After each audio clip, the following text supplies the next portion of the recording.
시청자 여러분 안녕하셨습니까?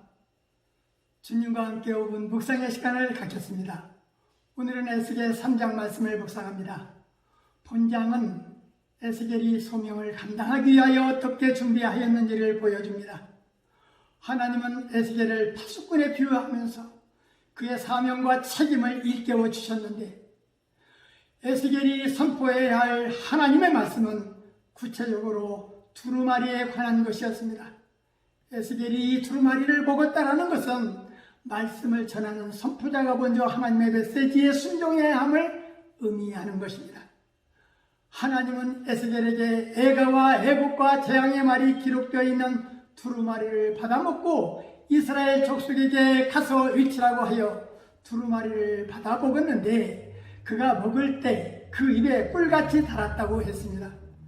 물론 에스겔이 실제로 두루마리 책을 먹은 것은 아닙니다.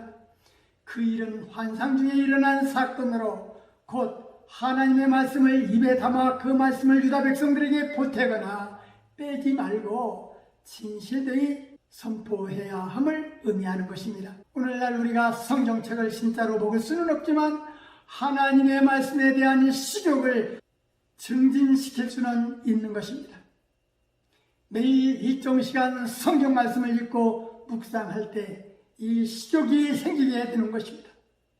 식욕이 있어야 먹고 영혼을 살찌울 수가 있습니다.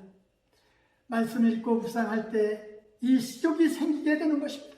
하나님은 그들의 이마가 굳고 마음이 강팍하여 내 말을 듣고자 아니할 것인즉 내가 그들의 얼굴을 대하도록 너의 이마를 굳게 하였으니 그 얼굴을 무서워 말라고 명령하셨습니다.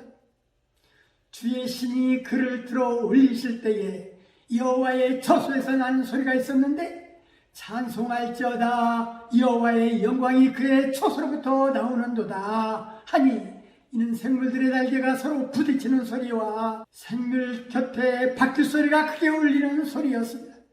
에스겔은 근심하고 분한 마음으로 행하니 여호와의 권능이 그를 힘있게 감동하셨기 때문이었습니다. 하나님은 에스겔에게 내가 너를 백성의 파수꾼으로 세웠으니 나를 대신하여 백성을 깨우치라는 명령을 하셨는데, 그들이 악한 마음과 악한 행위에서 돌이키지 아니하면 그는 그 죄악 중에서 죽으려니와 너는 생명을 보존할 것이고, 의인들을 깨우쳐 범죄치 않게 한다면 그들이 정녕 살 것이고 내 영혼을 보존하리라고 말씀하셨습니다.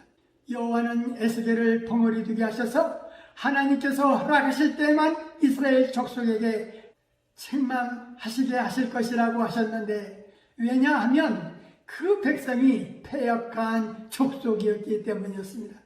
본문 26절에 내가 말 못하는 자가 되어 그들을 꾸짖는 자가 되지 못하게 하리라 하셨는데, 사역자가 일을 하는 데에 있어서는 언어가 가장 중요한 통로이고 메시지는 생명입니다.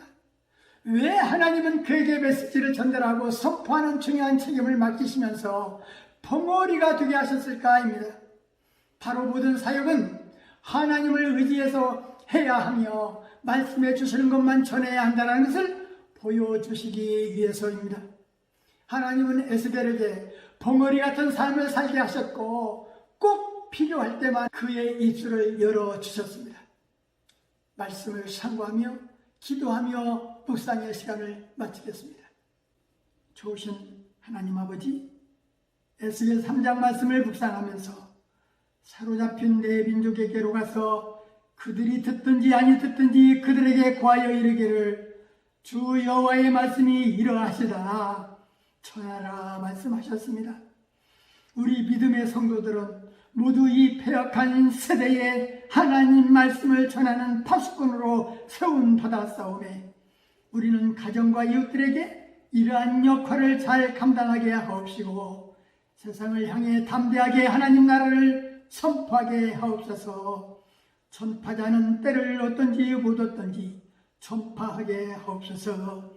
택함을 받은 자는 언젠가는 때가 되면 하나님이 회개시키셔서 주님 백성 삼아 주실 줄 믿사오니 부지런히 말씀을 전하게 하시고 저들이 믿음이 자라도록 기도하는 성도들이 되게 하여 주옵소서.